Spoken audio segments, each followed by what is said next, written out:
ছেলে মেয়ে গরু ছাগল বাছাবাছি নাই, যার মস্তিষ্ক বিকৃত সে যে কারোর সাথে করতে পারে।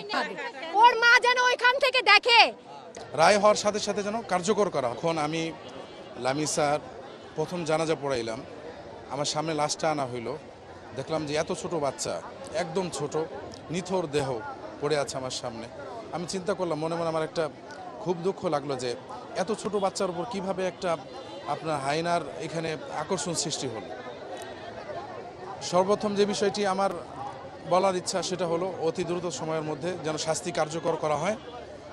শুধু শাস্তি আপনার রায় হবে বিষয়টা এমন না, রায় হওয়ার সাথে সাথে যেন কার্যকর করা হয় এই বিষয়টি।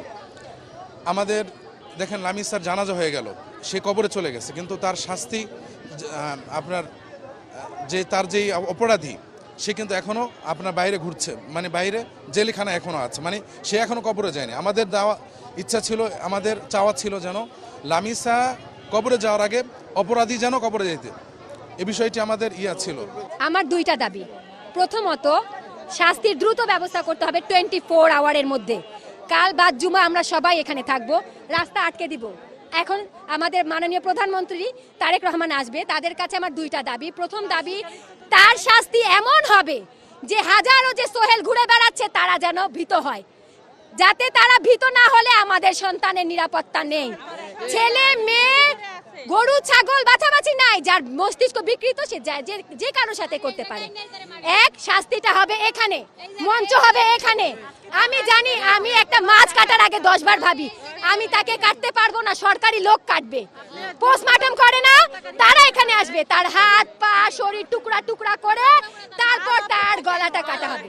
ওর মা যেন ওইখান থেকে দেখে তার এই শাস্তিটা।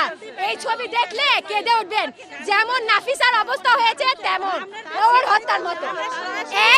আর দ্বিতীয় চাওয়া হচ্ছে এই আবাসিক এলাকাকে মাদক মুক্ত, সিএনজি অটোরিকশা গ্যারেজ মুক্ত একটা সুন্দর পরিবেশ তৈরি করে দিতে হবে, আর কিছু না। 11টা শিশু হত্যা করে দর্শন করে তার বিচার কিন্তু এখনো হয়নি ভাই, ফাঁসি হয়নি। আমাদের মতো জনগণের টাকা দিয়ে খেয়ে সে এখনো বেঁচে আছে। তাহলে আমরা চাই এর হত্যা প্রকাশ্যে হতে। তো জবানবন্দি দিয়েছে, হত্যা করেছে, সে দর্শন করেছে, তার জবানবন্দি নেওয়া হয়ে গেছে, 3 দিন পার হয়ে গেছে, এখনো রাইসার হত্যার বিচার হয়নি। বাংলাদেশে এরকম শিশু দর্শনের বিচার হয় না। আমরা এই জন্য চাই, জনগণকে চাই ফাঁসি চাই প্রকাশ্যে। সময়ের সাথে সাথে দেখা দেয় নিত্য নতুন প্রয়োজন, রেডি থাকতে হয় প্রতি মুহূর্ত। তাই এলো ইনোভার, যেন আপনি লাইফে থাকেন রেডি প্রতিদিন। Innova, designed for now.